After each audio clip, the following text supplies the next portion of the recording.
안녕하세요. 테크스낵입니다. 애플이 얼마 전에 굉장히 유의미한 수치를 하나 공개했습니다. 자기들이 운영하는 그 서비스를 돈 내고 사용한 사람이 글로벌하게 10억 명이 넘어섰다라는 성적을 공개한 거거든요. 오늘 이 내용을 좀 한번 살펴볼게요. 글로벌 유료 사용자 10억 명. 이거 굉장히 인상적인 수치죠. 넷플릭스만 보더라도 아마 글로벌하게 2.3억, 2.4억? 아마 어찌됐건 3억이 안 되는 걸로 알고 있는데 그 넷플릭스랑 비교해서 보면은 10억 명이 돈 내고 서비스를 쓰고 있다라는 건 되게 압도적인 수치인 것처럼 보입니다. 이게 뭐 애플이기 때문에 가능한지 모르겠습니다만 애플은 다양한 구독 서비스를 운영하고 있습니다. 다양한 유료 구독 서비스를 운영을 하고 있는데요. 어, 어떤 서비스들을 통해 이렇게 구독자를 많이 모았나 한번 보면 현재 애플은 애플 뮤직, 애플 TV 플러스, 애플 뉴스, 그리고 피트니스, 그리고 아이클라우드라는 그 스토리지 서비스도 제공을 하고 있죠. 뭐 이거는 음악 스트리밍이고 애플 TV 플러스는 OTT죠. 그리고 이거 피트니스는 운동할 때 쓸 수 있는 그런 구독형 서비스이고요. 이런 주요 서비스들을 통해서 이제 구독자를 10억 명을 모은 것인데요. 이 서비스들을 1대1로 하나하나씩 구독도 할 수 있지만 하나를 통째로 패키지로 구독을 할 수가 있습니다. 바로 애플 원이라는 번들 구독 형태로 통째로 그냥 이 다양한 서비스들을 이용을 할 수 있는데 개인용으로도 구독을 할 수가 있고 모든 가족이 공유해서 사용할 수 있는 가족형으로도 구독해서 사용을 할 수가 있어요. 이 애플 원의 성적은 어떤지, 그리고 그 중에서도 개인형과 가족형의 퍼포먼스는 어떤지, 이런 세부적인 내용은 확인이 아직 애플이 구체적으로 공개하진 않는 것으로 알고 있습니다만, 어찌됐건 1대1로 구독하는 것보다는 이렇게 통으로 가져와서 번들 형태로 구독하는 것이 훨씬 더 저렴하다는 것까지는 가격 비교를 통해 쉽게 알아낼 수 있고요.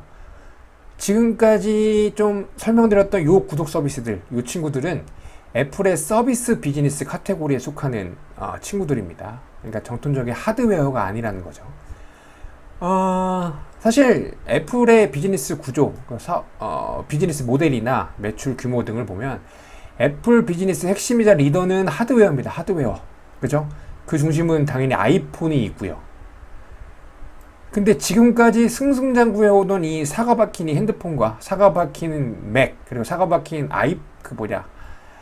에어팟, 그리고 이 시계 등등이 성장이 예전만큼 따라와 주지 않고 있어요.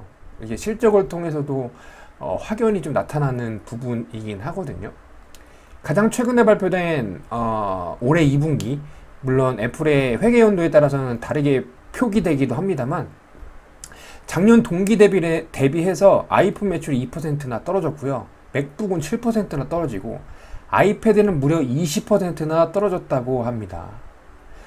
이게 어느 정도 영향이 있었던 것 같기는 해요. 팀 쿡이 말하기를 작년에 퍼포먼스가 너무 좋았다고 합니다. 특히나 아이패드 에어가 작년에 출시됐는데 작년 2분기 때 그때 매출이 너무 잘 나온 나머지 올해는 상대적으로 그 1년 전과 비교한 올해는 아이패드의 성적이 상대적으로 초라해 보일 수밖에 없는 효과를 불러일으키게 되었고, 그에 따라서 하드웨어 전체 매출이 조금은 되게 부진한 것처럼 보이는 효과가 발생하였다라고 이제 팀쿡이 설명을 하긴 했는데, 그럼에도 하드웨어의 강점을 가지고 있는 프리미엄 이미지의 애플 제품들이 이렇게 성장하지 못하고 역성장하는 어떤 부진한 모습을 보여주는 건 의미가 있거나 되게 주의해야 하는 그런 시그널임에는 분명해요. 근데 이렇게 표면적으로 하드웨어 성장이 주춤 현상이 표면화되기 이전부터 이미 애플은 하드웨어 성장 둔화에 대비를 하고 있었습니다. 따라서 오래전부터 이제 서비스 비즈니스, 서비스 카테고리를 집중적으로 성장시키기 위해 노력을 해왔거든요. 아까 앞에서 말씀드렸던 구독 서비스들도 다 그 서비스 카테고리에 속한다고 말씀을 드렸죠. 이 서비스 비즈니스에 집중하는 애플의 움직임은 팀 쿡이 부임한 이후에 조금 더 탄력을 받기 시작을 했어요. 올해 2분기 매출을 보면 애플의 전체 매출 중에 서비스 카테고리 매출은 212억 달러를 기록했습니다. 지난해 같은 기간 대비해서 8% 성장한 거죠. 앞에서 살펴본 것처럼 하드웨어 부분은 다 지난해 동기 대비 하락했잖아요. 근데 반면에 서비스 카테고리의 매출은 이렇게 8%나 성장한 것을 알 수 있습니다. 이 212억 달러라는 매출은요, 2분기 전체 애플 매출 기준으로 25%의 비중을 차지하는 4분의 1 정도를 차지하는 굉장히 유의미한 수치입니다. 2015년에는 서비스 카테고리, 서비스 비즈니스의 매출이 전체 애플의 매출에서 차지하는 비중이 10%밖에 되지 않았거든요. 그럼 이게 뭐 2배 이상 뛴 거죠. 얼마 되지 않은 기간 동안. 그만큼 애플의 서비스 비즈니스가 빠르게 성장하고 있는 것을 알 수가 있는 겁니다. 그만큼 뭐 투자도 많이 하고 팀 쿡이 속도를 내고 있으니까요. 애플이 서비스 비즈니스의 속도를 내는 이유는 뭐 당연히 돈을 더 잘 벌기 위해서이죠. 그리고 하드웨어 쪽에서의 매출이 성장이 둔화되는 그런 측면도 무시할 수는 없겠고요. 무시할 수 없다기보다는 그게 가장 큰 이유겠죠. 근데 이걸 조금 풀어서 설명을 해보면 하드웨어 구매 행위 자체는 일회성 구매예요. 반면에 서비스를 구독하고 서비스를 이용한 구매 행위는 반복 행위입니다. 지금까지 아이폰 하드웨어, 아이폰뿐만이 아니라 애플이 제공하는 하드웨어의 글로벌 침투율은 뭐 장난 아니겠죠?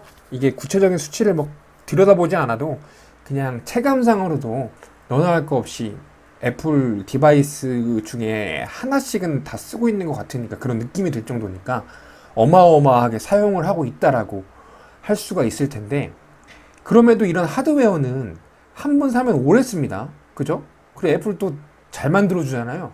그러니까 더더욱 오래 쓸 수 있고. 그러다 보니 다음 교체 주기가 오기까지 기간이 상당 시간 소요되다 보니까 이게 일회성 구매의 성격이 강해요.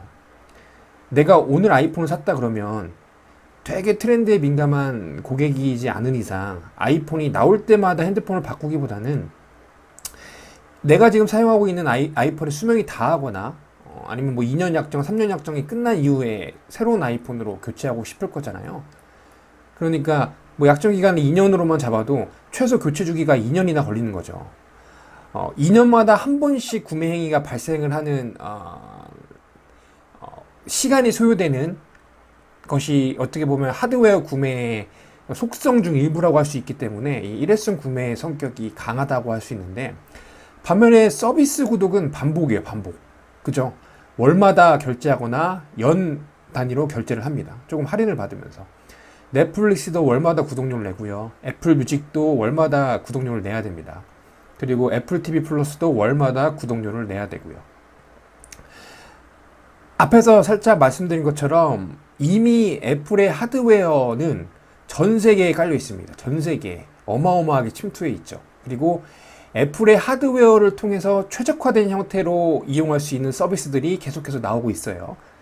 계속 말씀드리지만 애플 뮤직, 애플 TV 플러스, 애플 피트니스, 아이클라우드 스토리지 등등 애플의 하드웨어에서 최적화로 쓸 수 있는 그런 구독형 서비스들이 계속해서 나온단 말이죠.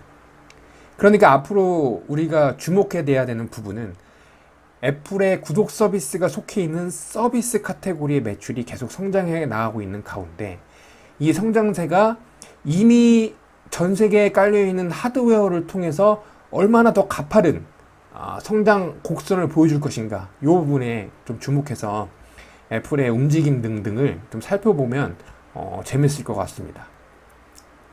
그리고 여담으로 좀 한 가지 더 말씀을 드리면요, 애플은 애플 TV 플러스도 운영하고 있잖아요. OTT 스트리밍. 근데 애플 TV 플러스가 미국 프로축구, 이 MLS라는 이 프로축구 경기의 디지털 독점 중계권을 가지고 있거든요. 근데 얼마 전에 메시가 미국 프로축구팀 인터 마이애미로 이적을 했습니다. 그러니까 미국 축구 팬들이나 전 세계의 메시 축구 팬들이 메시가 플레이하는 모습을 보기 위해서는, 적어도 디지털 형태로 보기 위해서는 이 애플 TV 플러스를 구독을 해야만 하는 거예요. 얘네가 그 독점 중계권 가지고 있으니까. 그에 따라서 결과적으로 유료 구독자가 현재 폭발적으로 증가하고 있다고 합니다. 이 메시 한 명 때문에. 그래서 요 어떤 대형 슈퍼스타, 대형 스포츠 스타의 움직임에 따른 그 애플의 서비스 비즈니스의 흥망 또한 재밌는 포인트로 한번 보면 좋을 것 같아요. 메시 하는 거 보면 아직 한참 더 잘할 것 같거든요. 미국에서도. 그래서 앞으로 얼마나 더 큰 영향력을 행사할지는 좀 재밌게 한번 두고 보면 좋을 것 같습니다. 네. 오늘은 애플이 유료 구독자 10억 명을 달성했다는 주제를 가지고 얘기를 좀 나눠봤습니다. 이게 분기마다 혹시 아니면 해마다 이 수치가 얼마나 더 늘어날지 한번 같이 팔로우업 해보면 좋을 것 같습니다. 네. 오늘 준비한 내용 여기까지고요. 또 다른 영상으로 인사드리겠습니다. 감사합니다.